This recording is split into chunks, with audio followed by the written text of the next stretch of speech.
Hello. So at this point, I've done videos about all of Aristophanes' surviving plays. You can take a look back through my YouTube channel, or the list for Greek literature and drama, and you can take a look at all of those videos if you want to.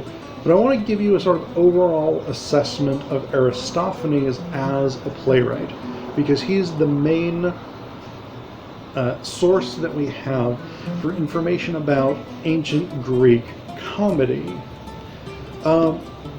Aristophanes is a really interesting playwright who, especially in his early plays, especially prior to something like Ecclesiazussae, which is a kind of disappointing last play, or late play rather, he is a great example of what's called old comedy. So old comedy, and Plutus is a more or less an example of middle comedy. Ecclesiazussae is still old comedy, but it's a sad, disappointing late specimen, I think. But Aristophanes' other plays, things like Wasps, things like Lysistrata, birds, frogs, clouds, and so on. These are examples of old comedy, which tends to be characterized by direct sort of social critique, in much the same way that satirists like Stephen Colbert, John Oliver, a lot of late-night talk show hosts, Jay Leno, people like this, will talk about current events and will mock them and things like this. So we get the same kind of thing in a lot of old comedy, where you have direct engagements with particular trends, particular figures, particular concerns of the Athenian state. So Clouds, for instance, is directly concerned with Socrates and the sophists, who, as I talked about in that video, ironically are not at all the same group. But Socrates and the sophists were major cultural forces in 5th century and into 4th century BCE Athens. And so he's taking on these cultural figures very directly.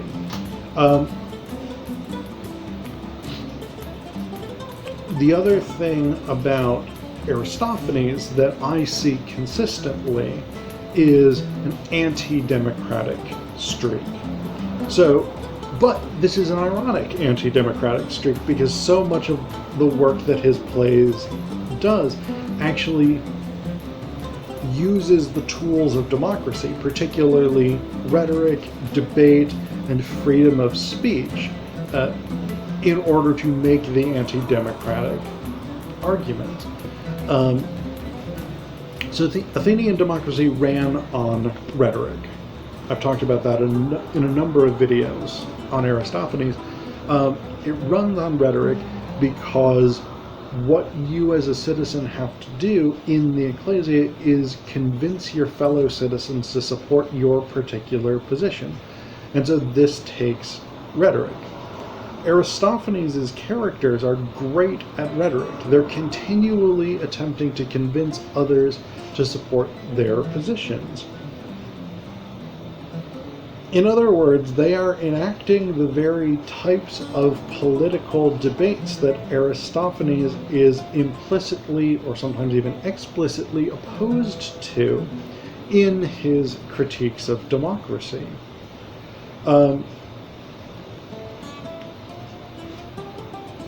Aristophanes' attitude toward women is a difficult one to assess for modern readers, in part because so many of Aristophanes' plays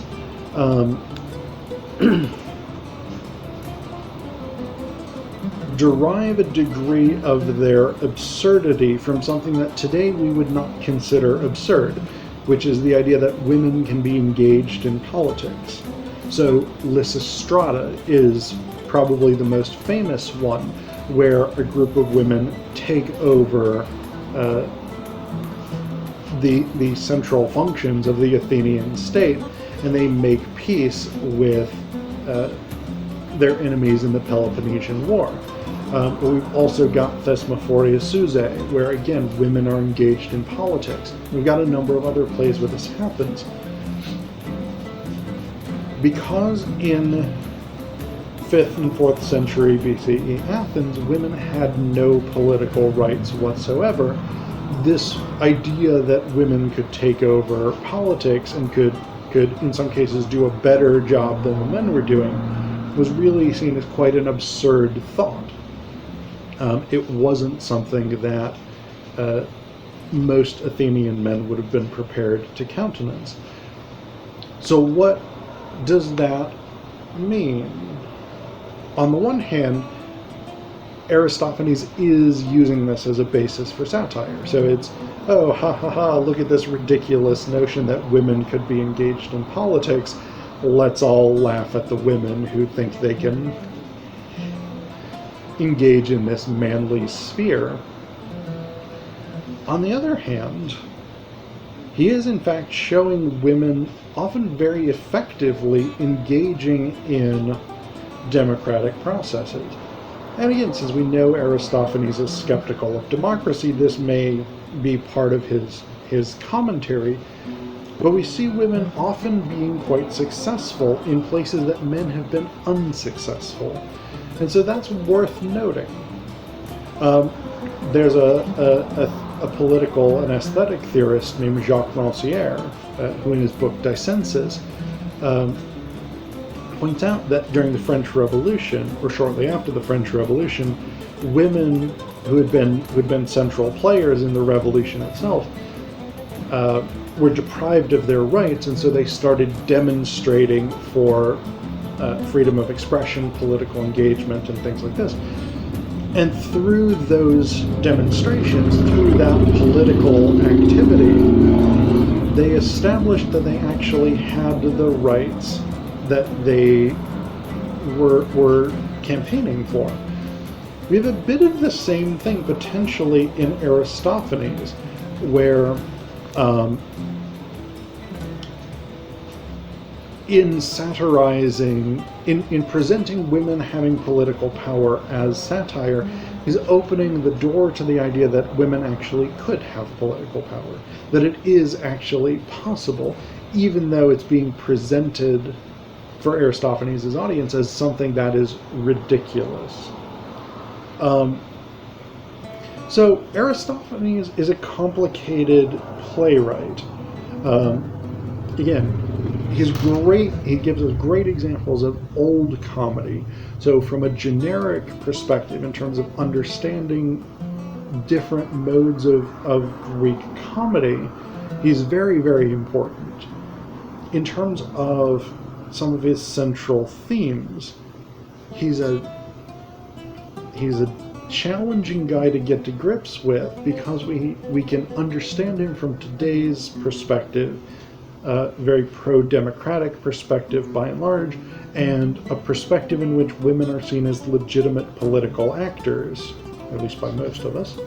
But on the other hand, in ancient Greece, in 5th century, 4th century BCE Athens, women didn't have political power, and so it's a different type of thing to portray a woman as a political leader then than it is today.